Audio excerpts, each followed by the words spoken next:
नमस्ते दोस्तों, स्वागत है आपका आपके अपने यूट्यूब चैनल इंडियन क्लासेस में। जैसे कि आपको पता है हमारी साइंस की सीरीज़ चल रही है और जिसमें साइंस में हम तीनों पोर्शन कंप्लीट करेंगे, चाहे वो फिजिक्स, बायो और केमिस्ट्री के। और इसमें हमारा जो सेशन चल रहा है वो बायोलॉजी के रिगार्डिंग चल रहा है, बायोलॉजी यानी जीव विज्ञान। अब इसमें भी हमारा पहला टॉपिक चल रहा है जो जीव विज्ञान की प्रमुख शाखाएँ यानी कि मेजर ब्रांचेज ऑफ बायोलॉजी। इसमें हम 2 पार्ट कंप्लीट कर चुके हैं और ये आज का पार्ट होगा हमारा थर्ड पार्ट होगा यानी तीसरा पार्ट होगा। इसमें हम क्या ऑब्जेक्टिव ही क्वेश्चन कर रहे हैं जो क्वेश्चन हमारे प्रीवियस ईयर में आए हुए हैं, उनके रिगार्डिंग हम सारे क्वेश्चनों को कंप्लीट करेंगे और बहुत ही इंपॉर्टेंट क्वेश्चन है और कई बार इनका रिपीटेशन भी होता है। बहुत टॉपिक बाद हम चीज़ों को कवर करेंगे, जैसे कि मान लो या मैंने अभी आपको बताया था जीव विज्ञान की प्रमुख शाखा यानी मेजर ब्रांचेस ऑफ बायोलॉजी की अगर हम बात कर रहे हैं तो इसके रिगार्डिंग जितने भी क्वेश्चन प्रीवियस ईयर में पूछे गए, चाहे वो आरआरबी एनटीपीसी हो, चाहे वो एएलपी हो, चाहे वो एसएससी सीजीएल कुछ भी हो, ठीक है। इसके रिगार्डिंग एनटीपीसी और एसएससी या आरआरबी एसएसई हो, कुछ भी हो, मतलब अच्छे लेवल के क्वेश्चन हैं। आप इनको सभी सीरीज़ों को कंप्लीट कर लें। और इस क्वेश्चन के जो ऑप्शन होते हैं वो 4 ऑप्शन होते हैं, लेकिन हमारे क्वेश्चन का जो आंसर होता है केवल 1 ऑप्शन होता है। फिर भी हम उनके बाद जो 3 ऑप्शन रह जाते हैं उनके रिगार्डिंग बेसिक उनकी थ्योरी, उनका मतलब क्या है, उनको डिटेल में पढ़ेंगे और सारी चीज़ें। जैसे कि 4 ऑप्शन के रिगार्डिंग 1 का ऑप्शन आंसर होता है और उसके बाद जो 3 वर्ड रहते हैं इंपॉर्टेंट वर्ड होंगे तो उनको क्या करेंगे, साइड से कॉपी पर नोट बना के लिख लेंगे। अब हमारा जो देखो, हम जो क्वेश्चन कर चुके हैं अपने 20 क्वेश्चन हम लास्ट 2 पार्टों में कर चुके हैं, क्योंकि हम एक वीडियो में 10 ही क्वेश्चन करते हैं, यानी कि टॉप 10 सीरीज हम लेके चल रहे हैं और इसमें हमारे मतलब 20 पार्ट कंप्लीट हो चुके हैं, 20 क्वेश्चन। अब हम क्वेश्चन लेके चलेंगे 21। तो 21 क्वेश्चन आपका किस तरीके से देख लीजिएगा।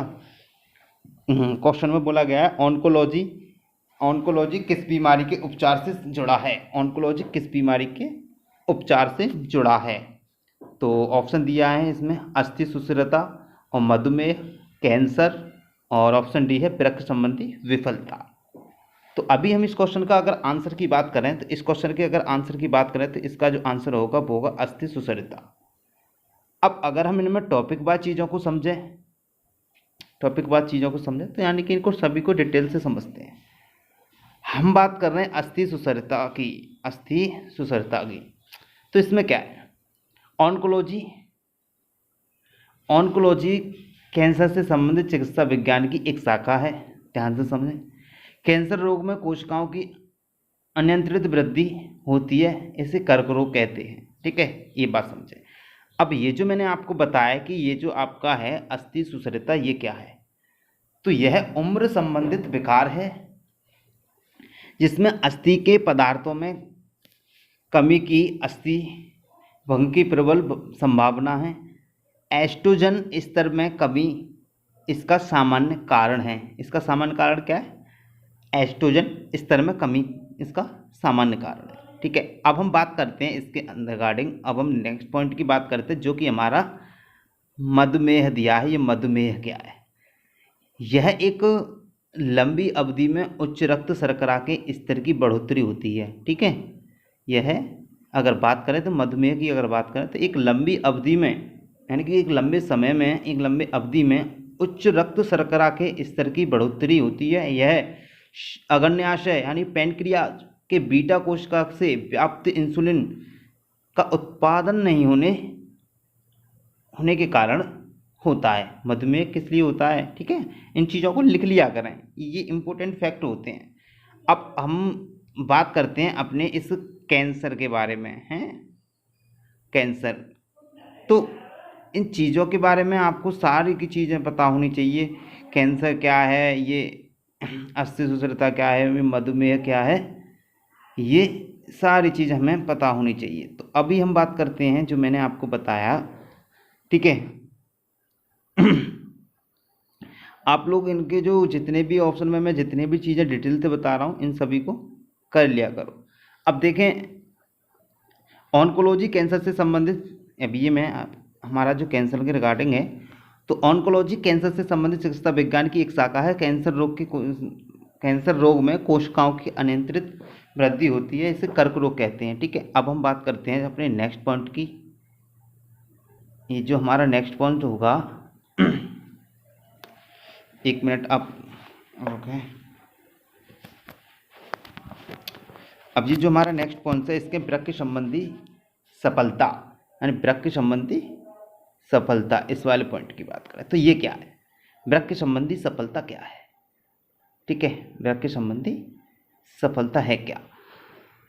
तो वृक्कों की खराबी के कारण रक्त में संचय यूरिया की मात्रा बढ़ जाती है। ठीक है, ध्यान से सुने, जिसको यूरेमिया कहते हैं, जो बहुत खतरनाक तथा वृक्कीय विफलता का मुख्य कारण है। ठीक है, समझ में आ गया होगा। अब देखो नेक्स्ट क्वेश्चन। नेक्स्ट क्वेश्चन में बोला है कवक विज्ञान क्या है। ऑप्शन ए बैक्टीरिया का अध्ययन, कुकुरमुत्ता का अध्ययन, वायरस का अध्ययन, परजीवियों का अध्ययन। ठीक है, अब इस क्वेश्चन का जो आंसर होगा आपका, इस क्वेश्चन का आंसर होने वाला ऑप्शन बी। क्या होगा, ऑप्शन बी। ठीक है, यानी कुकुरमुत्ता का अध्ययन। अब समझते हैं इसके बैक्टीरिया का अध्ययन। पहले इन चीज़ों के बारे में डिटेल से समझते हैं थोड़ा सा। कवक विज्ञान की अगर हम बात करें, यानी कि माइकोलॉजी में कवकों यानी कुकुरमुत्ता, राइपोजस राइजोपस है, थोड़ी स्लिप हो गया था, राइजोपस, म्यूकस आदि का अध्ययन किया जाता है। ठीक है, एपीकल्चर में मधुमक्खियों का अध्ययन किया जाता है, सोरोलॉजी में छिपकलियों का अध्ययन किया जाता है, तथा इक्थियोलॉजी की अगर हम बात करें तो मछलियों का अध्ययन, और एक और है ऑर्निथोलॉजी में पक्षियों का अध्ययन किया जाता है। ठीक है, तो सारी चीज़ों को अच्छे से कवर करते हुए चलेंगे। ठीक है, अब आपका नेक्स्ट क्वेश्चन है नेक्स्ट क्वेश्चन क्या है, नेक्स्ट क्वेश्चन में बोला गया है कि माइकोलॉजी के अध्ययन से संबंधित है, ये डैश लगा हुआ है, यहाँ पर क्या आएगा, यहाँ मानव कोशिकाएं, ऑप्शन बी कवक, ऑप्शन सी विषाणु और ऑप्शन डी जीवाणु। तो अभी जस्ट मैंने अभी आपको बताया है क्या होगा इसका आंसर, इसका आंसर होगा कवक। क्या होगा, इसका आंसर क्या होगा, ऑप्शन बी यानी कवक। ठीक है, अब नेक्स्ट क्वेश्चन की बात करते हैं। 24 क्वेश्चन है आपका। ओनेरियोलॉजी किसका अध्ययन है। ऑप्शन ए भगवान का, ऑप्शन बी सपने का, ऑप्शन सी नींद का, ऑप्शन डी रंग का। तो इस क्वेश्चन का आंसर होगा ऑप्शन बी। ऑप्शन बी होगा इस क्वेश्चन का आंसर, यानी कि सपने का। अब चीज़ों को थोड़ा सा समझ लो। ओनेरियोलॉजी सपनों का वैज्ञानिक अध्ययन है। ठीक है, वर्तमान शोध में मस्तिष्क के कार्यों के बारे में सपने देखने और वर्तमान ज्ञान के बीच सहज संबंध स्थापित करने के प्रयास किए जाते हैं। ठीक है, अब नेक्स्ट क्वेश्चन है आपका सेरीकल्चर किससे संबंधित है।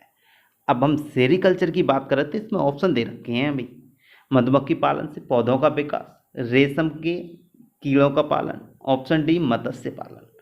तो इस क्वेश्चन का जो आंसर होने वाला है वो होगा ऑप्शन सी।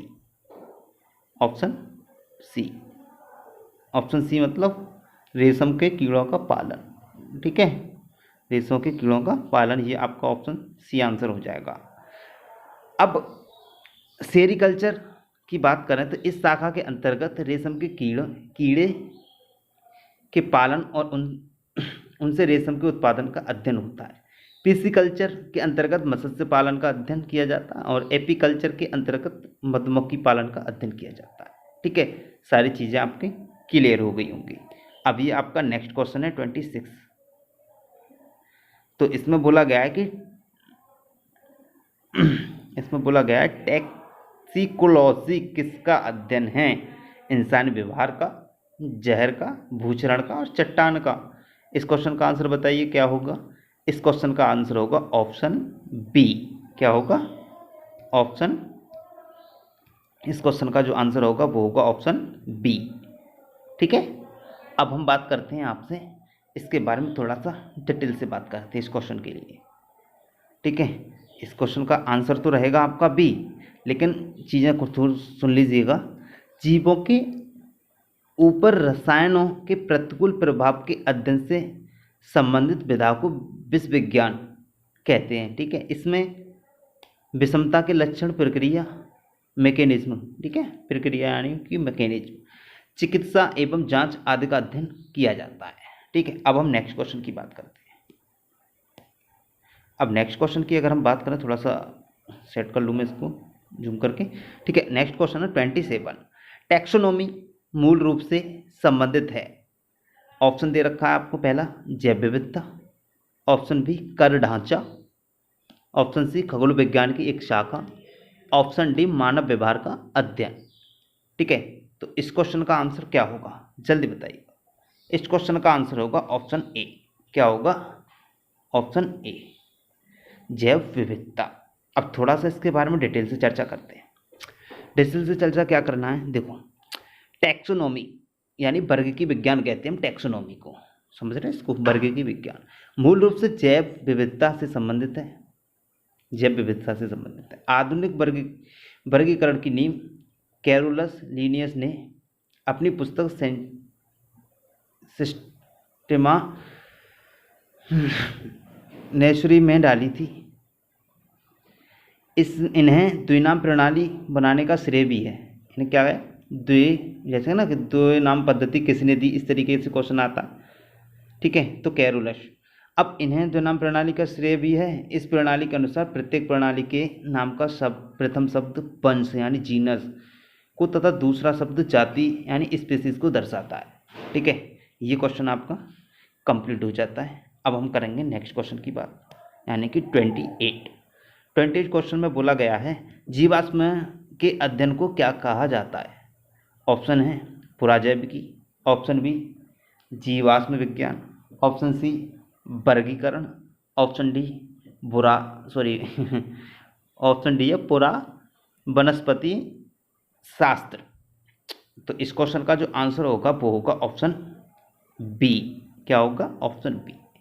अब ऑप्शन बी जो आंसर होगा वो किस तरीके से होने वाला है, ठीक है, तो जीवाश्मों के अध्ययन को जीवाश्म विज्ञान या पैलेंटोलॉजी कहा जाता है। ये बात मैं आपको पहले ही बता चुका हूँ। जीवाश्म के कार्बनिक विकास का प्रत्यक्ष प्रमाण मिलता है मृत सजीवों के परिरक्षित अवशेषों को जो पृथ्वी की सतहों में सुरक्षित पाए जाते हैं, उन्हें जीवाश्म कहते हैं। ठीक है, अब नेक्स्ट क्वेश्चन है आपका, बढ़िया क्वेश्चन है, बहुत बढ़िया क्वेश्चन, बढ़िया क्वेश्चन है आपका। ये बायोसिस्टमैटिक का उद्देश्य क्या है? बायोसिस्टमैटिक का उद्देश्य क्या है? ऑप्शन दे रखे हैं इसमें, व्यापक आकृति विज्ञान के तत्वों के आधार पर जीवों का वर्गीकरण, ऑप्शन बी है साइटोलॉजिकल विशेषताओं के आधार पर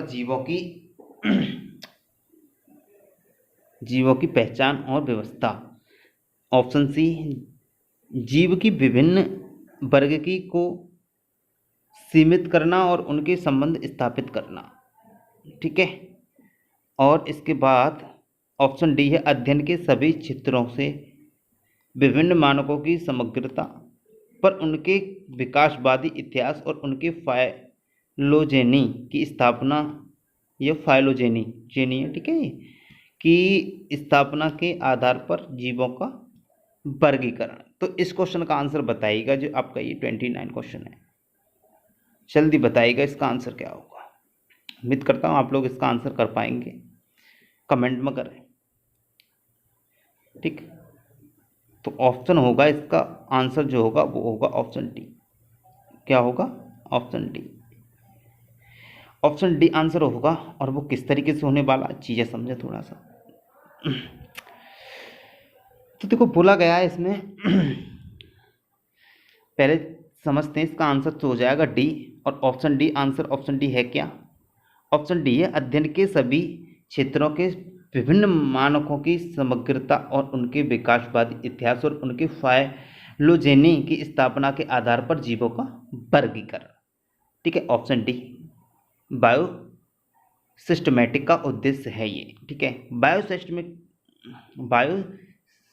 सिस्टमैटिक्स का उद्देश्य अध्ययन के सभी क्षेत्रों के मानकों की समग्रता पर उनके विकासवादी इतिहास और उनके फाइलोजेनी की स्थापना के आधार पर जीवों का वर्गीकरण करना है। ठीक है, मूलतः अगर हम बात करें तो जीव जंतु के वर्गीकरण को वर्गीकी के या वर्गीकरण विज्ञान कहते हैं। ठीक है, अब आपका ये नेक्स्ट क्वेश्चन, विभिन्न नेक्स्ट क्वेश्चन है आपका ऑप्शन सी, 30 क्वेश्चन है।